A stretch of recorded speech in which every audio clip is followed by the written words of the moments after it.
ونستعينه ونستغفره ونؤمن به ونتوكل عليه ونعوذ بالله من شرور أنفسنا ومن سيئات أعمالنا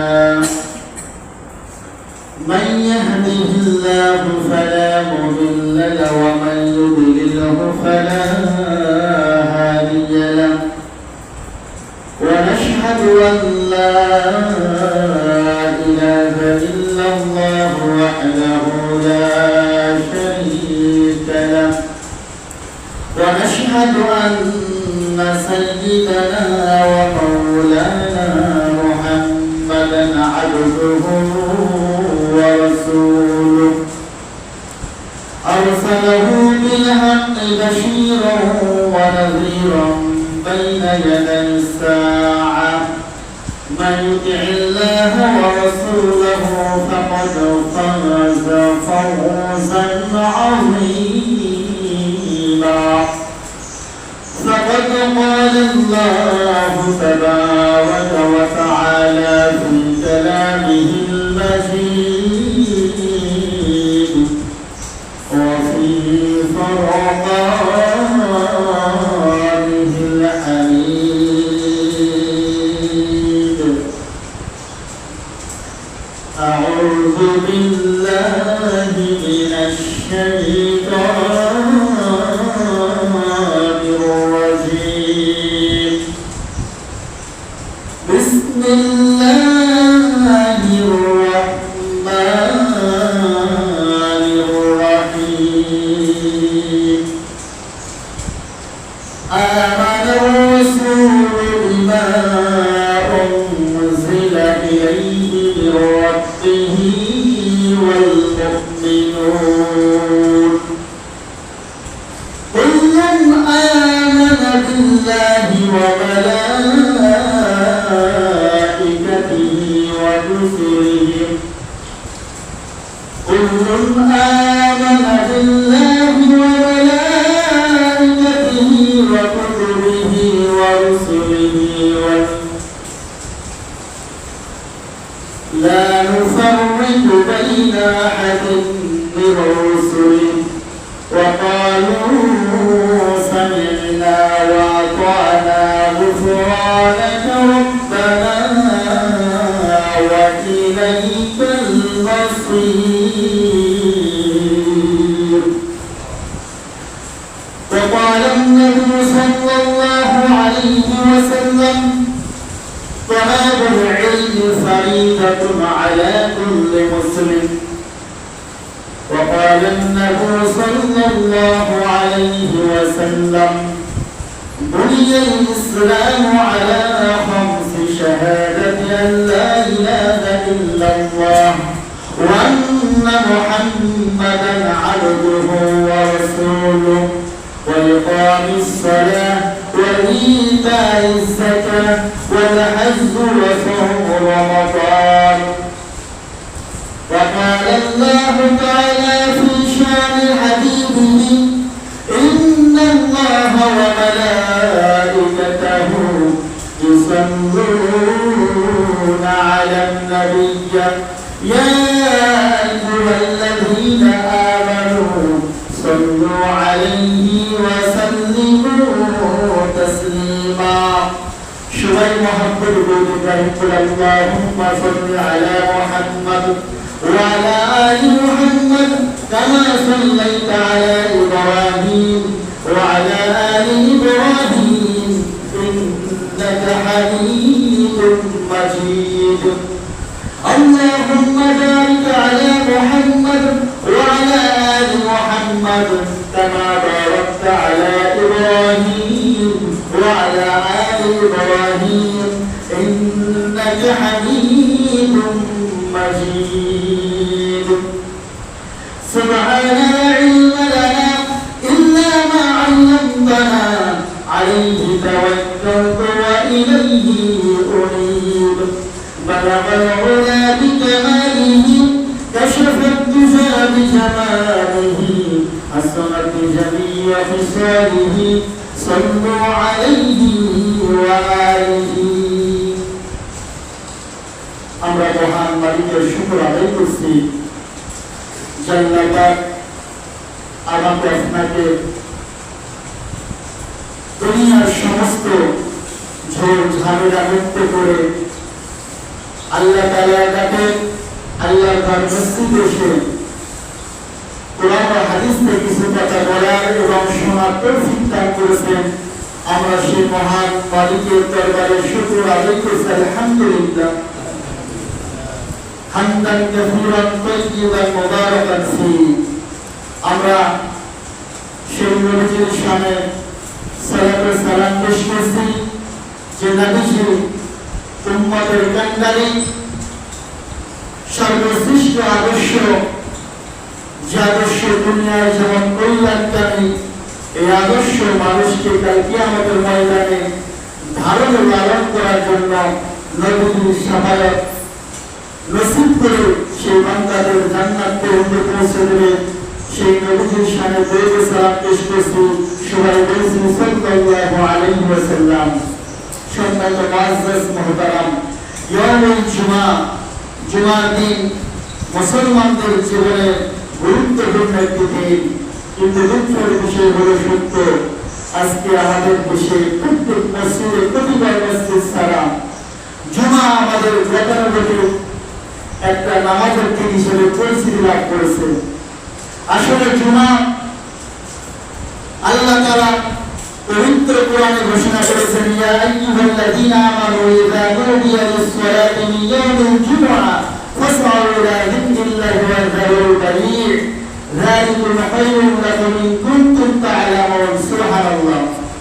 আল্লাহ তাআলা ঈমানদারদের ডাকতে বলেছেন, হে ঈমানদাররা, যখন জুমার দিনে মসজিদ থেকে সালাতের জন্য আহ্বান করা হয়, তোমাদের ডাকা হয়, তখন আল্লাহর জিকিরের দিকে ধাবিত হও। দুনিয়ার ব্যবসা বাণিজ্য, ক্রয় বিক্রয়, সাংসারিক যত কাজ আছে সমস্ত কাজকে বন্ধ করে আল্লাহর ঘর মসজিদের দিকে যাও, এটাই তোমাদের জন্য উত্তম, যদি তোমরা এই বিষয়টা বুঝতে পারতে। আল্লাহ তাআলা ঘোষণা যে দুনিয়ার যত কাজ আছে মসজিদ থেকে যখনই মসজিদ সাহেব ডাক দেবে, হাইয়া আলাস সালাত, হে দুনিয়ার মানুষেরা নামাজের দিকে এসো, হাইয়া আলাল ফালাহ, কল্যাণের দিকে এসো। আল্লাহ বলতেছেন, ফাসআউ ইলা যিকরিল্লাহ, তোমরা আল্লাহর স্মরণের দিকে ধাবিত হও। এখানে জিকির শব্দের অর্থ হলো সালাত, নামাজ। সুবহানাল্লাহ। তাহলে আযান শোনার পরে আমার আপনার সংসারিক কাজ হালাল, আযান হওয়ার পরে কাজটা করা কি হারাম। তার মানে কি আল্লাহ বলছে আযান হওয়ার সঙ্গে সঙ্গে ব্যবসা বাণিজ্য, সংসারিক কাজ বন্ধ করে দাও, হুকুমটা দাও আল্লাহ। কিন্তু আমরা আযান হওয়ার পরে কি আরেকটা কাজ আছে, কাজটা সেরে নেই। মসজিদে আমরা ঠিকই আসতেছি, কিন্তু এক ব্যক্তিকে যখন আদেশ করা হলো, পিতা যদি সন্তানকে আদেশ করে, ছেলে সন্তানের কাজটা করো, ছেলে যদি সঙ্গে সঙ্গে করে, পিতা কি হয়ে যায়? খুশি হয়ে যায়। কিন্তু পিতা আদেশ করেছে সন্তানকে, সন্তান জবাবে চুপ করে বসে আছে, 10 মিনিট 15 মিনিটের কাজটা করছে, পিতা কি সেই প্রথমবারের বলার সঙ্গে যেভাবে খুশি হইত সেরকম খুশি হবে? খুশি হবে না। তার মানে কোনো সালাতের গুরুত্ব, আযান হওয়ার পরে যারা দুনিয়ার কাজের মধ্যে ব্যস্ত, তারা যেন এটাই বুঝতে চায় যে আল্লাহর ডাকের চাইতে আমার কাজটা বড়। নাউযুবিল্লাহ। সম্পর্কে মুআজ্জাজ মুহতারাম, আল্লাহ বলবে সমস্ত ত্যাগ করো, ব্যবসা করো, ব্যবসা বন্ধ করো, হাতে ক্রয় বিক্রয় চলতেছে না বন্ধ, চাকরি বাকরি সব বন্ধ। কেন? আল্লাহ তারা ডাক দিয়েছেন, আল্লাহ সব চাইতে বড়। সুবহানাল্লাহ। এই মেসেজটা আমাদেরকে আল্লাহ তারা দিয়েছে। কিন্তু দুঃখের বিষয় হলো আমাদের জানার অভাব, আমাদের বোঝার অভাবের কারণে আমরা আল্লাহর হুকুমকে, আল্লাহর ডাককে বড় হিসেবে গণ্য করতে পারি না। সম্মানিত মুআজ্জাজ মুহতারাম, আজকে সংক্ষিপ্ত আলোচনার বিষয় হবে একজন মুসলিমের জীবনের ফরজ সমূহ। বিষয়টা অনেক বড়, অনেক আলোচনা একদিনে সম্ভব নয়। কিন্তু আমি আপনাকে যদি প্রশ্ন করি, আমার জীবনে আমি মুসলমান, আমার জীবনের খরচ কত বলি, এই চিন্তা কিন্তু আমরা করেছি? আমরা চিন্তা করি না। এই চিন্তাগুলো মুসলমানদের করতে হবে। আমরা বাংলাদেশের জমিনে বসবাস করি, ছোটবেলায় আমার এমনই চিন্তা হইতো যে বাংলাদেশের 90% মুসলমান, তার মানে পুরো পৃথিবীর মুসলমানের বেশি। এই চিন্তা আমার এক সময় ছিল, কিন্তু আমাদের ভিতরে অনেকের চিন্তা যে আমরা মুসলমান, পুরো পৃথিবীতে হয়তো মুসলমানদের ভরপুর, কিন্তু আসলে এমন চিন্তা নয়। পুরো পৃথিবী মিলে আমরা 200-250 কোটি মুসলমান আর 500-600 কোটি ইহুদি খ্রিস্টান। তার মানে কি, ইহুদি খ্রিস্টানরা যখন নবমত আবিষ্কার করে চাঁদকে দখল করতেছে, মঙ্গল গ্রহে তারা আবাসস্থল বানানোর জন্য পরিকল্পনা করতেছে, এক দেশকে তাদের গোলামি করে রাখার জন্য তারা বড় বড় পারমাণবিক অস্ত্র আবিষ্কার করতেছে, এই মুহূর্তে আমরা কোথাও কোনো মুসলমান হিংসার মধ্যে লিপ্ত আছি, ঠিক কিনা? আমরা কোথাও কোনো মুসলমান দ্বন্দ্বের মধ্যে লিপ্ত আছি। আর ইহুদি নাসারা খ্রিস্টানরা পুরো পৃথিবীকে জয় করে মঙ্গল গ্রহে চলে যাচ্ছে। তাহলে চিন্তার বিষয়, আমি আপনি মুসলমান সর্বশ্রেষ্ঠ জাতি হওয়ার পরে কোথায় পড়ে আছি, এগুলো চিন্তা আমাদের করতে হবে। কিন্তু আমরা মসজিদে জুমার কাজে একটু আসি, এই জুমাটা কি বার্তা দেয়? আমি আপনি যতই আল্লাহর কাছে বাহানা উপস্থাপন করি, আল্লাহ শিক্ষার সময় পাই নাই, মাদ্রাসায় যাওয়ার সময় পাই নাই, সেই পরিবেশ হয় নাই, আল্লাহ অবশ্যই বলবে, বান্দা প্রত্যেক সপ্তাহে একদিন করে জুমা কায়েম রেখেছিলাম। একজন আলেম, একজন খতিব সাহেব 20 থেকে 30 মিনিট প্রত্যেক জুমায় কথা বলেছে কোরআন হাদিস থেকে। তুমি যদি 60 বছরের জীবনে প্রত্যেক জুমায় একটি করে বিষয় ধারণ করতা, তাহলে তোমার জীবনের ফরজ ইলমগুলো অর্জন হয়ে যাবে, ঠিক কিনা? সেই জন্য আমাদের আপনাদের চিন্তাকে পরিবর্তন করতে হবে। আমি আপনি মুসলমান, আমার জীবনে ফরজ কত বলি, আমরা কি চিন্তা করেছি কখনো? আমি এই বিষয়ের মোকাবেলা করলাম, কিতাব ঘাটলাম, আমরা শুধু ভাবি যে নামাজ, রোজা, হজ, যাকাত ফরজ, আর কিছু না, কিন্তু এর ভিতরে অসংখ্য ফরজ আছে, এগুলো আমাকে আপনাকে চিন্তা করতে হবে।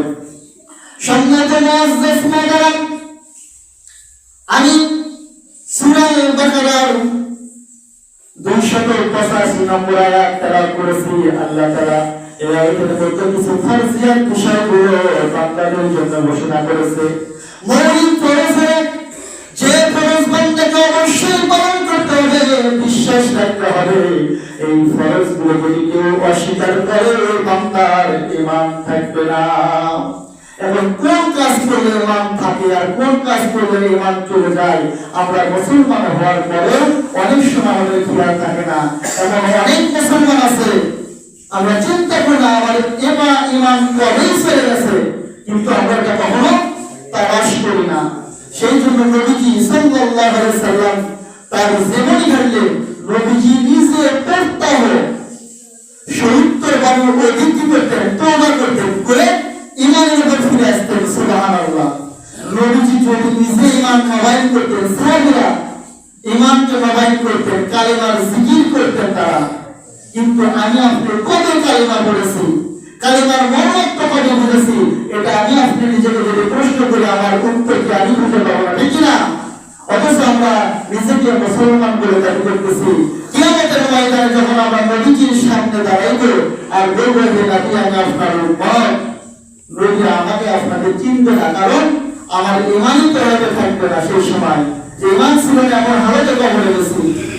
অনেক আল্লাহর বান্দা বলবে, ইয়া রাসূলুল্লাহ, আপনার উম্মত আমি।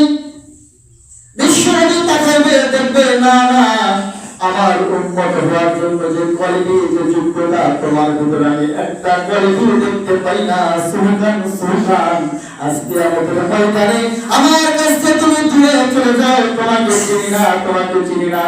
আমার উম্মতের যে কোয়ালিটি, সেই উম্মতগুলো যখন আমার সামনে আসবে, আমি বিশ্বনবী আমার উম্মতের চেহারার দিকে তাকিয়ে আমি চিনতে পারবো, এটা আমার আখিরি জামানার নবী, আমি মুহাম্মদ রাসূলুল্লাহ সাল্লাল্লাহু আলাইহি ওয়াসাল্লামের উম্মত, আমি সেই উম্মতকে শাফায়াত করে জান্নাতে পাঠিয়ে দেব। সুবহানাল্লাহ। আয়েশা রাদিয়াল্লাহু আনহা আম্মা জান জিজ্ঞেস করে, ইয়া রাসূলুল্লাহ, আদম আলাইহিস সালাম থেকে শুরু করে আপনার পর্যন্ত কিয়ামত পর্যন্ত কোটি কোটি মানুষ, কত মানুষ চলে গেছে আর কত মানুষ আসবে, দুনিয়ার মানুষ সব হিসাব করে, হিসাব কি বলতে পারবে? আল্লাহ তাআলা জানে। কিয়ামত পর্যন্ত আরো কত মানুষ আসবে, এই কোটি কোটি মানুষের মধ্যে 1,34,000 নবী রাসূলের উম্মত একই ময়দানে থেকে যাবে। তাহলে আমার আপনার কোন নবীর উম্মত, আপনার উম্মতকে আপনি কিভাবে চিনবেন?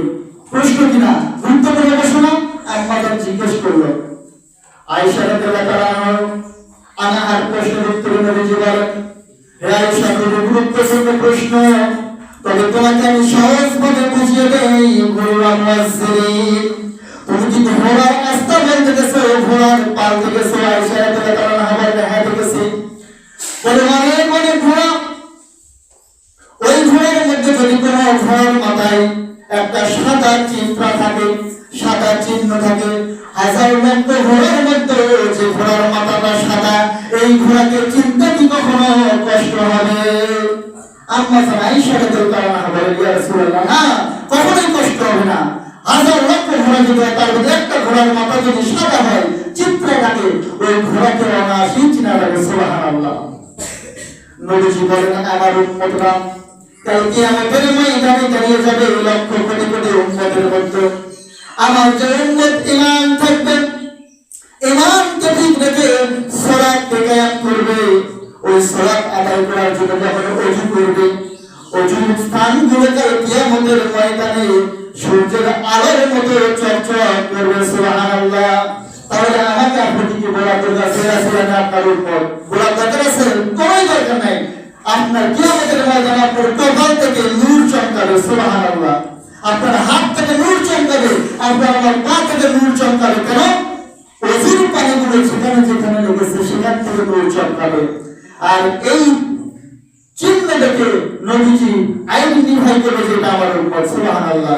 নবীজি উম্মতকে দেখে কাছে নেবেন আর হাউজে কাউসারের পানি দিয়ে খাওয়ায়া বলে, যাও আমার উম্মত, তুমি জান্নাতে চলে যাও। সুবহানাল্লাহ। এই বিষয়টা এইটুকু আলোচনা করলাম। তাই সবাই চাই, জান্নাত চাই, কিন্তু আমার আপনার জীবনের ফরজিয়াতগুলো আমাকে জানতে হবে। এই ফরজ না জানার কারণে আমার ঈমান চলে যাচ্ছে, আপনি বেঈমান হয়ে যেতে পারেন। আল্লাহ হেফাজত করুন। সেই জন্য জানতে হবে। সম্মানিত মুআজ্জাজ মুহতারাম, সূরা বাকারার 285 নম্বর আয়াতে আল্লাহ তাআলা কিছু মৌলিক ফরজের কথা বলেছেন।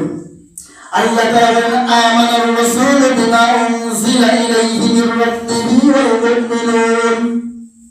রাসূল ঈমান এনেছে, আল্লাহ তাআলা তার পক্ষ থেকে নবীজির উপরে যা কিছু নাযিল করেছেন। সুবহানাল্লাহ। ওয়াল মুমিনুন, এবং মুমিনগণ তার উপরে ঈমান এনেছে। এখানে গুরুত্বপূর্ণ একটা পয়েন্ট হলো, রাসূল নিজে ঈমান এনেছে আল্লাহর পক্ষ থেকে যা কিছু নাযিল করা হয়েছে তার উপর, এবং তার মুমিন উম্মতরাও এর উপর ঈমান এনেছে। তাই নবী যে একজন নবী, আমাদের নবী, আমাদের জন্য কি নেতা? নবী নিজে নবী হওয়ার পরে সে নবুয়তের উপর নবীকে বিশ্বাস স্থাপন করতে হয়েছে, ঈমান আনতে হয়েছে। এবং আল্লাহ তাআলা যা কিছু নাযিল করেছে কোরআন, এই কোরআনের উপর নবী নিজেই ঈমান এনেছে এবং মুমিনগণ তার উপর ঈমান এনেছে। এখানে প্রশ্ন হলো, নবী নিজে আদর্শ, আমি নিজে আদর্শ প্রস্তাব করি, কিন্তু সে আদর্শ যদি নিজে না মানি, তাহলে এই আদর্শের কোনো দাম নাই। আল্লাহ তাআলা বললেন যে নবী নিজে একজন আদর্শ, নবী সে আদর্শ করে নিজে আগে কি করেছে? ঈমান এনেছে। কোরআন আল্লাহর কিতাব, কোরআনকে আগে নবী জেনেছে, নবী আল্লাহর কিতাব বলে বিশ্বাস করেছে। তারপরে মুমিনদের কাছে, ঈমানদার কাছে দাওয়াত দিয়েছেন, মানুষের কাছে দাওয়াত দিয়েছেন, তখন ঈমানদার বা মানুষেরা ঈমান এনে বিশ্বাস স্থাপন করেছেন। সুবহানাল্লাহ। তাহলে এই আদর্শকে আমার আপনাকে লালন করতে হবে, ধারণ করতে হবে। কুল্লুন আমানা বিল্লাহি ওয়া মালাইকাতিহি ওয়া কুতুবিহি ওয়া রাসূলিহি। এরপরে তারা এই সব বিষয়ের প্রতি মানে এনেছে কি?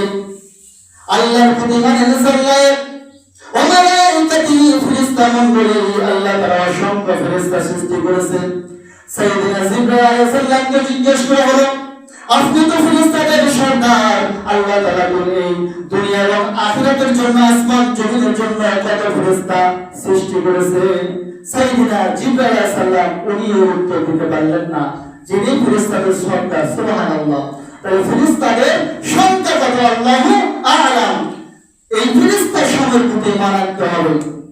ওয়া কুতুবিহি এবং আল্লাহর কিতাবের প্রতি।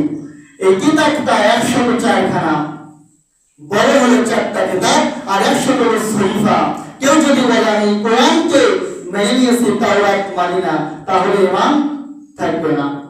আমাদের প্রত্যেকটা কিতাবের প্রতি মানতে হবে। কিন্তু ওই সব কিতাবের হুকুমাত রহিত হয়ে গেছে, আপনাকে কোরআনের মাধ্যমে জীবন যাপন করতে হবে। এই কিতাবগুলো ওয়া রাসূলিহি, আল্লাহ তাআলার পক্ষ থেকে যে রাসূলগুলো প্রেরণ করা হয়েছে, এই রাসূলের প্রতি আপনাকে আমাকে ঈমান আনতে হবে। তারপর আল্লাহ তাআলা বলেন লা নুফাররিকু বাইনা আহাদিন মির রাসূলি। আল্লাহ তাআলার ঈমানদার বান্দারা রাসূলদের প্রতি নবীদের প্রতি কোনো পার্থক্য করেন না। ইহুদিদের দিকে যদি তাকাই, তারা আল্লাহর প্রতি ঈমান ঠিকই আনে, কিন্তু তার সাথে তাদের নবীকে তারা আল্লাহর পুত্র হিসেবে শরীক করে। নাউজুবিল্লাহ। তারা যিশুকে কি বলে? আল্লাহর পুত্র। নাউজুবিল্লাহ। আল্লাহকে মানে কিন্তু আবার আল্লাহর সাথে শরীক করে।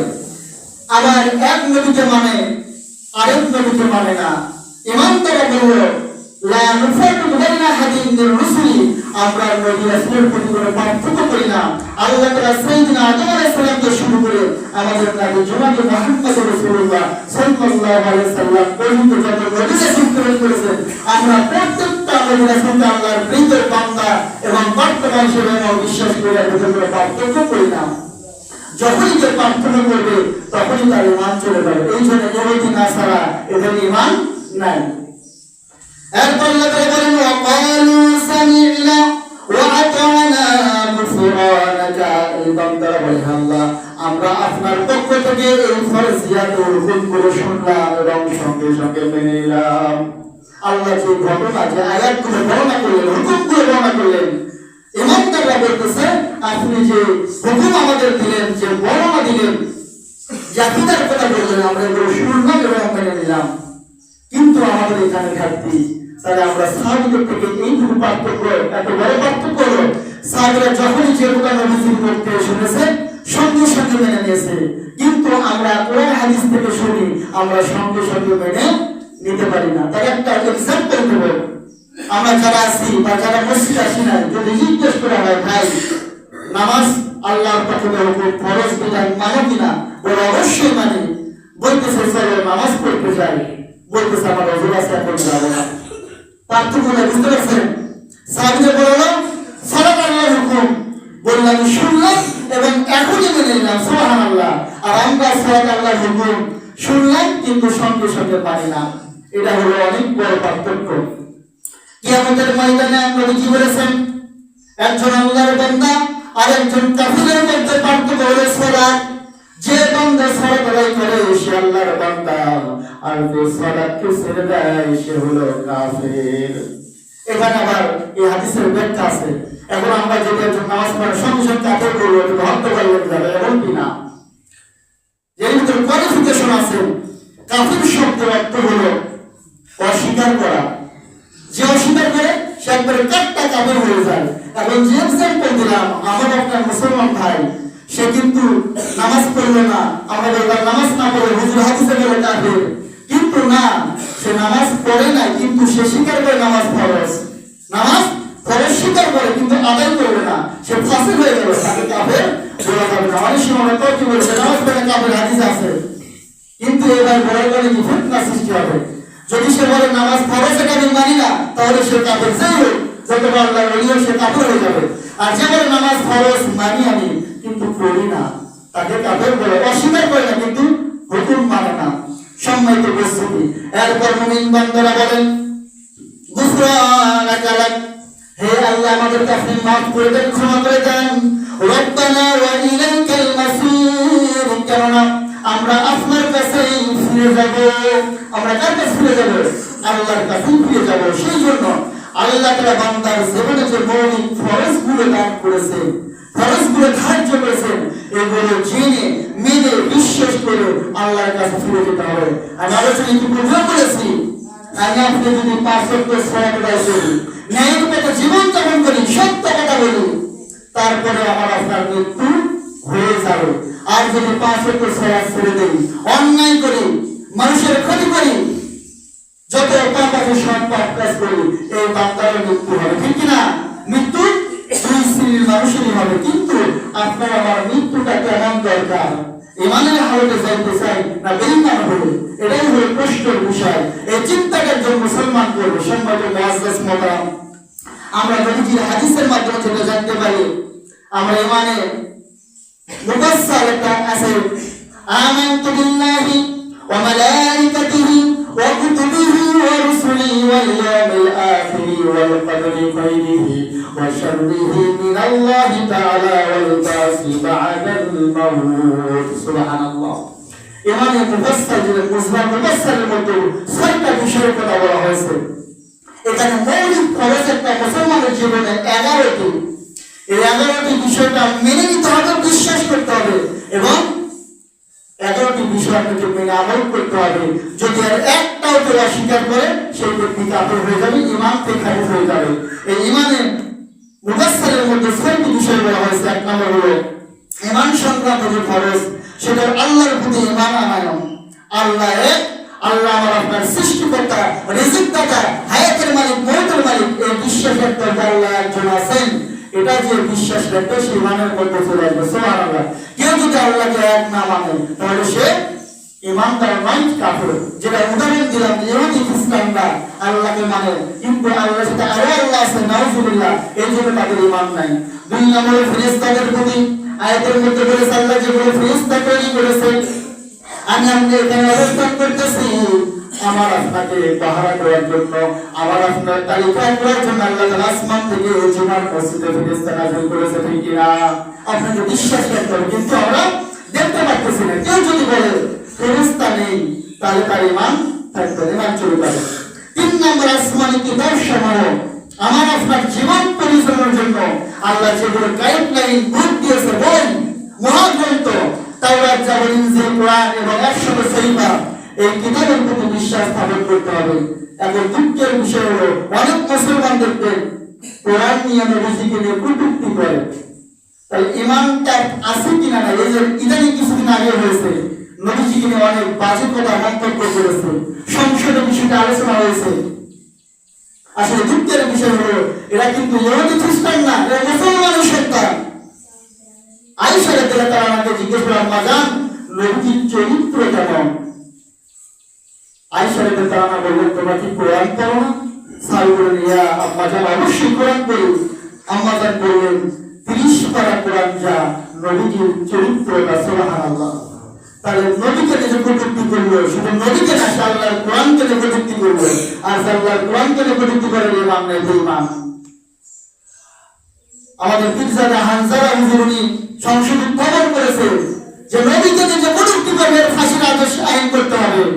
আমরাও যাই, ঠিক কিনা? কারণ নবীকে কটূক্তি করা, কোরআনকে কটূক্তি করা, সে বেঈমান হয়ে যায়। আর বেঈমান কখনো ইসলামের কোনো জোগাড় করতে পারে না, মুসলমানদের ঢুকতে পারে না। এর দৃষ্টান্তমূলক শাস্তি হওয়া দরকার, ঠিক কিনা? সম্মানিত উপস্থিতি, এরপর করে আখিরাতের প্রতি ঈমান। দুনিয়ার বেঈমানরা, দুনিয়ার যারা দুনিয়ার প্রতি যাদের মোহ প্রবশন, এরা দুনিয়াতে ভোগ করার জন্য, দুনিয়ার সমস্ত কিছু লুটে খাওয়ার জন্য আল্লাহকে ভুলে যায়, নবী রাসূলদের আদর্শকে ভুলে যায়।